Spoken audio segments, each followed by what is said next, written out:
हम लोग पिछले क्लास में स्पेक्ट्रोस्कोपी के बारे में डिस्कशन कर रहे थे और स्पेक्ट्रोस्कोपी के दो डिफरेंट कैटेगरीज़ को हम लोगों ने पढ़ा। पहला एटॉमिक स्पेक्ट्रोस्कोपी या एटॉमिक स्पेक्ट्रा, जिसका दो कैटेगरी हम लोग एक्सप्लेन किए, एब्जॉर्प्शन और इमिशन स्पेक्ट्रा या एब्जॉर्प्शन स्पेक्ट्रोस्कोपी और इमिशन स्पेक्ट्रोस्कोपी। इसके अलावा हम लोगों ने ये भी देखा मॉलिक्यूलर स्पेक्ट्रोस्कोपी। एटॉमिक स्पेक्ट्रा जो है ये एटम्स के बारे में एक्सप्लेनेशन देता है, एटम के स्ट्रक्चर के बारे में एक्सप्लेनेशन देता है। और मॉलिक्यूलर स्पेक्ट्रा जो है मॉलिक्यूल के बहुत सारे फिज़िकल प्रॉपर्टीज़ को एक्सप्लेन आसानी से कर सकता है, जैसे बॉन्ड लेंथ हुआ, बॉन्ड एनर्जी हुआ, बॉन्ड एंगल हुआ। इस प्रकार के जो प्रॉपर्टीज़ मॉलिक्यूल शो करते हैं उन प्रॉपर्टीज़ को बड़ा आसानी से मॉलिक्यूलर स्पेक्ट्रोस्कोपी के ज़रिए बताया जा सकता है या समझा जा सकता है। बट सबसे इम्पॉर्टेंट चीज़ ये है कि एटॉमिक स्पेक्ट्रा जो है ये एकदम सिंपल होता है, जबकि मॉलिक्यूलर स्पेक्ट्रा जो है ये काफ़ी कॉम्प्लेक्स होते हैं, क्योंकि इसमें ग्रुप ऑफ एटम्स इन्वॉल्व होते हैं और जो ट्रांजिशन होता है, ट्रांजिशन कई प्रकार के ट्रांजिशन यहाँ पर कंप्लीट होते हैं। पहला इलेक्ट्रॉनिक ट्रांजिशन, उसके बाद वाइब्रेशनल ट्रांजिशन और रोटेशनल ट्रांजिशन।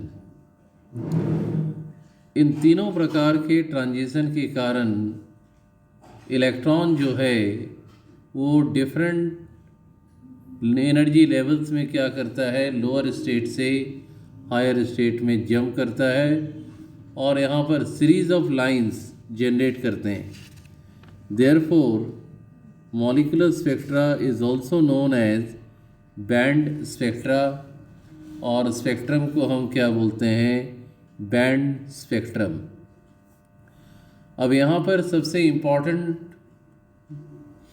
पार्ट हम लोग को यहाँ पर समझना है कि मॉलिक्यूलर स्पेक्ट्रोस्कोपी में जो लेवल्स इन्वॉल्व होते हैं, डिफरेंट एनर्जी लेवल्स, जैसे electronic energy level, vibrational energy level और सबसे लास्ट में रोटेशनल एनर्जी लेवल।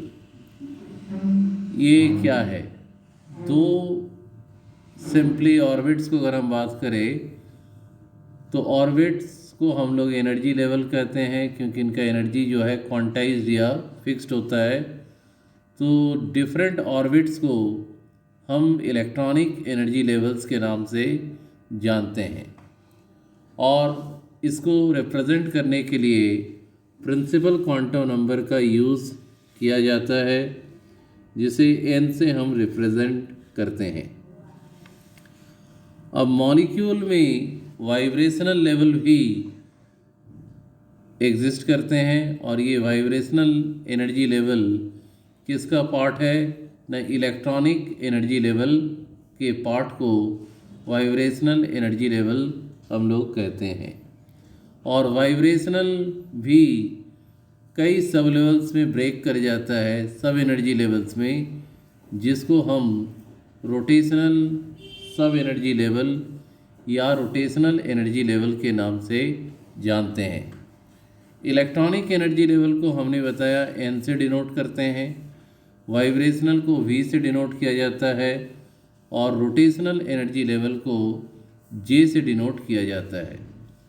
और ये जो तीनों लेवल्स हैं, जब कोई एटम में प्रेजेंट इलेक्ट्रॉन, मॉलिक्यूल के में बहुत सारे एटम्स होते हैं, तो कोई भी एटम अगर मान लो एनर्जी एब्जॉर्ब कर रहा है तो उसका इलेक्ट्रॉन जंप करता है इन डिफरेंट एनर्जी लेवल्स में और series of spectral lines generate होता है, जिसको हम मॉलिक्यूलर स्पेक्ट्रा और मॉलिक्यूलर स्पेक्ट्रोस्कोपी के नाम से जानते हैं।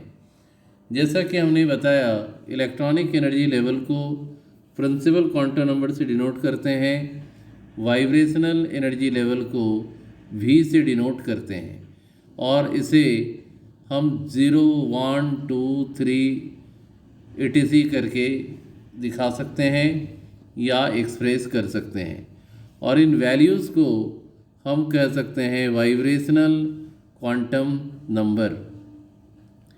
और वाइब्रेशनल एनर्जी लेवल कई और छोटे सब एनर्जी लेवल में ब्रेक करता है, जिसको हम रोटेशनल एनर्जी लेवल कहते हैं। और इन रोटेशनल एनर्जी लेवल को J से डिनोट किया जाता है, और J को हम लोग रोटेशनल क्वांटम नंबर कहते हैं। इसके अलावा J का जो वैल्यू है ये रोटेशनल एनर्जी लेवल को शो करता है। इसमें सबसे इम्पॉर्टेंट पार्ट यह है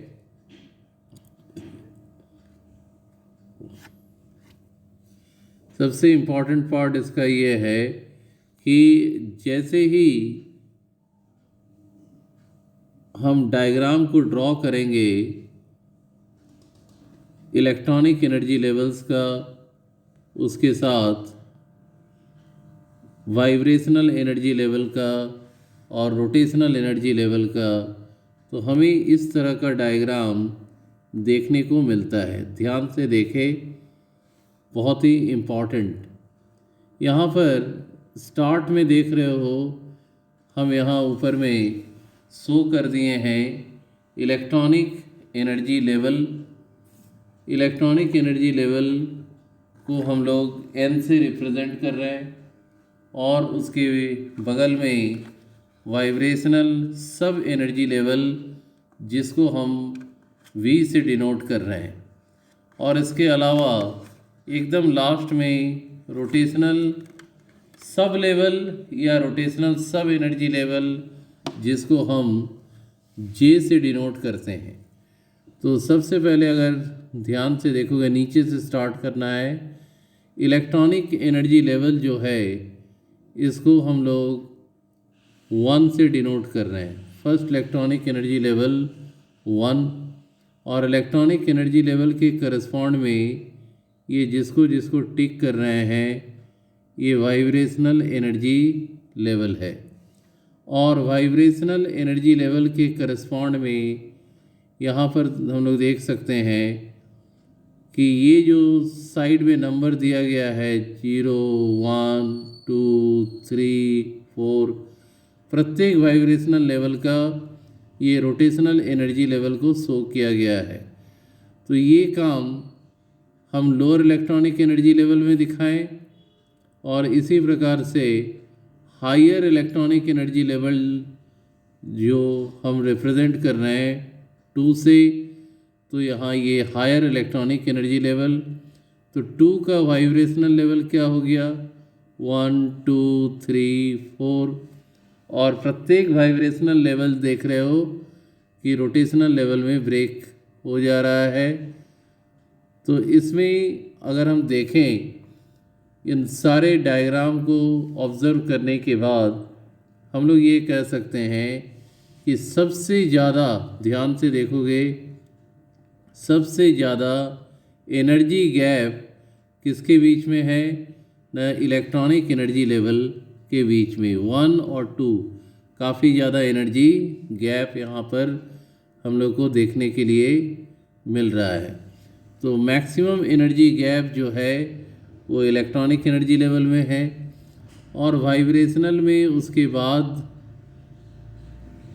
यानी इलेक्ट्रॉनिक एनर्जी लेवल के बीच में एनर्जी डिफरेंस काफ़ी ज़्यादा है, वाइब्रेशनल में थोड़ा सा कम। और सबसे कम डिफरेंस तुम अगर देखना है तो देख सकते हो ये 2 रोटेशनल लेवल के बीच का जो गैप है वो क्या है, काफ़ी कम है। यानी यहाँ पर J वैल्यू जहाँ है 0 और 1 इसके बीच में गैप ही नहीं है, बहुत नेग्लिजिबल।